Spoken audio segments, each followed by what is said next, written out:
आप सबको डॉक्टर रजनी रमन झा, सहाचार्य संस्कृत विभाग, राजकीय महारानी सुदर्शन कन्या महाविद्यालय बीकानेर का नमस्कार स्वीकारो।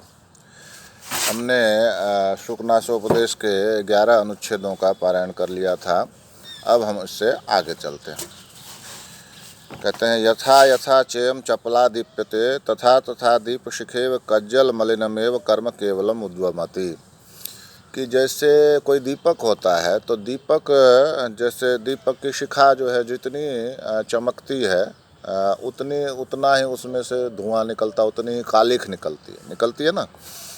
तो उसी तरह से यह लक्ष्मी, यह चंचला लक्ष्मी जितनी चमकती है, यानी जितनी जिसके पास आती है उससे वह क्या करती है, मलिनमेव कर्म उद्भमति। केवल मलिन कार्यों को ही, बुरे कार्यों को ही उगलती है, यानी कि करती है। जिसके पास लक्ष्मी आती है वह अच्छे कार्य कम करता है, वह बुरे कार्य ज़्यादा करने लगता है। यहाँ यह शुकनास का कहना है।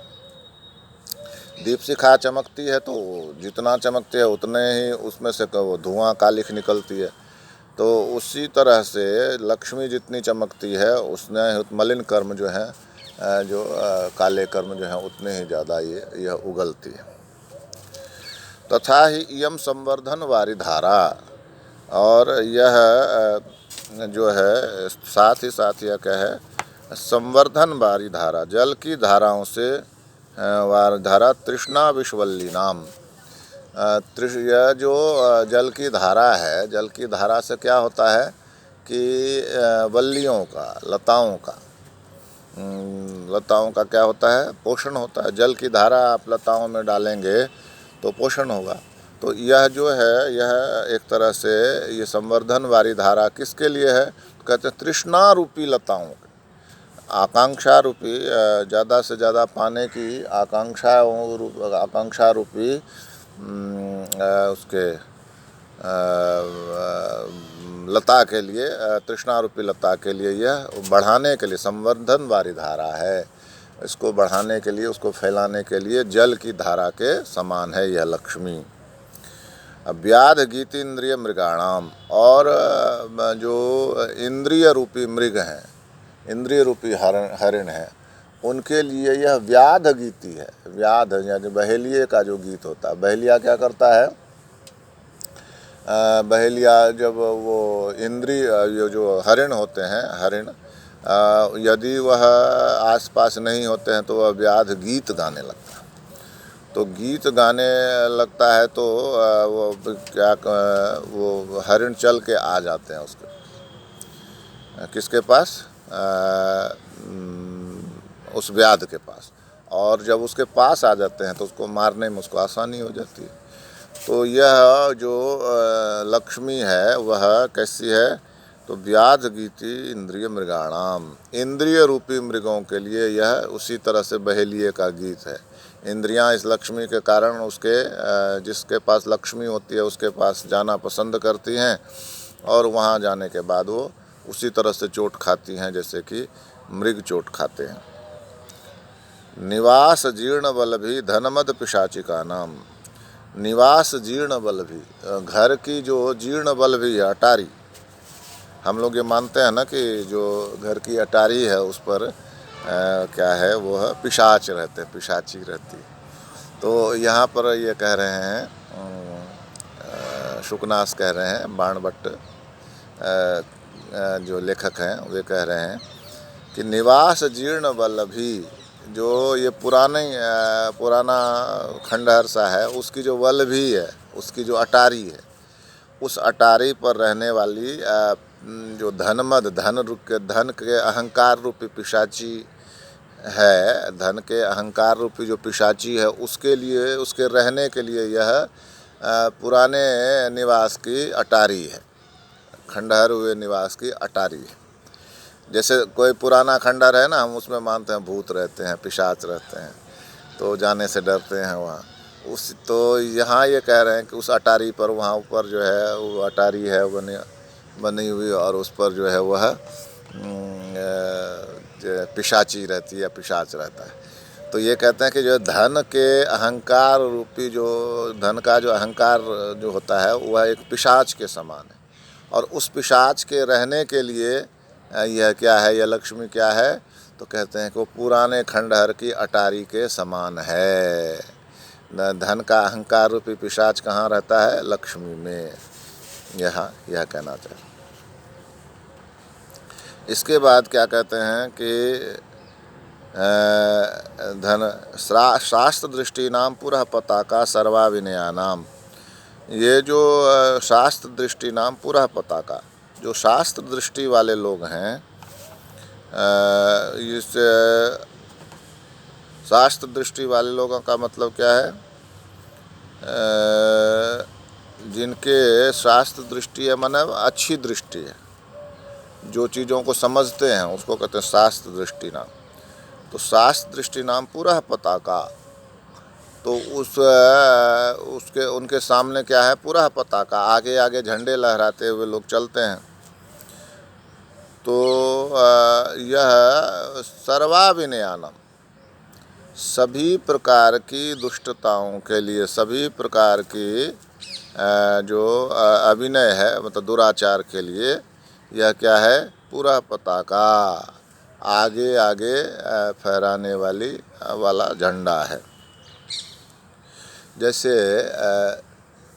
क्या है, मतलब आप इसको यूँ समझें कि जब कोई सेना चलती है या कोई जब जुलूस चलता है, तो आपने देखा होगा कि आगे आगे झंडा लिए हुए कुछ लोग चलते हैं, पताका ध्वज लिए हुए चलते हैं, और पीछे पीछे दूसरे सेना आती है, रथ आते हैं, घोड़े आते हैं आदि।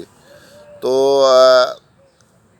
ये जो लक्ष्मी है, यह शास्त्र दृष्टि वाले जो हैं, जो शास्त्रों के बारे में सोचते हैं, जानकारी रखते हैं, उनके सभी प्रकार की दुष्टताओं की यह पुरः पताका है। ये आगे आगे चलने वाली पताका है, यानी कि ध्वजा है। यानी कि कोई भी व्यक्ति जो शास्त्र दृष्टि रखता है, लेकिन शास्त्र दृष्टि वालों के लिए वो ये समझते हैं कि ये लक्ष्मी जो है, वे जो सारी दुष्टताएं हैं, सारी उच्छृंखलताएं हैं, सारे दुराचार हैं, वे इसके पीछे पीछे ही आ जाते हैं। आई बात समझ में? जैसे कोई ध्वज लेकर आगे आगे चला और पीछे से रथ आया, सेना आई, ये होता है ना, जुलूस के लोग आए, तो लक्ष्मी यदि पहले आ गई तो समझिए इसके पीछे पीछे सभी प्रकार की दुष्टताएं आ जाएंगी। तो लक्ष्मी पताका हो गई ना, पताका पहले आती है, रथ सेना लोग आदि पीछे पीछे आते हैं। तो लक्ष्मी क्या हो गई? पुरः पताका, आगे आगे चलने वाली पताका हो गई, आगे आगे चलने वाली ध्वजा हो गई। और पीछे से आने वाला क्या हो गया? सर्वा विनयानाम, सभी प्रकार की दुष्टताएं ये क्या हो गई? पीछे से आने वाली हो गई। तो ये जो शास्त्र दृष्टि रखने वाले हैं, जो चीज़ों को समझते हैं, वो लक्ष्मी को इसी प्रकार मानते हैं। इसके बाद आगे कहते हैं कि उत्पत्ति निम्नगा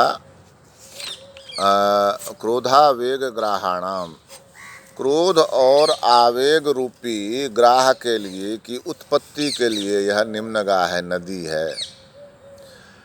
उत्पत्ति, उत्पन्न होते हैं किस? निम्नगा। तो निम्नगा यानी निम्न कौन जाते हैं? जल, जल निम्न जाता है, निम्नगा। उत्पत्ति निम्नगा किसके लिए? तो क्रोध रूपी और आवेग रूपी ग्राहों के लिए। नदी में ग्राह होते हैं ना, मगर, तो क्रोध और आवेग रूप को माना ग्राह।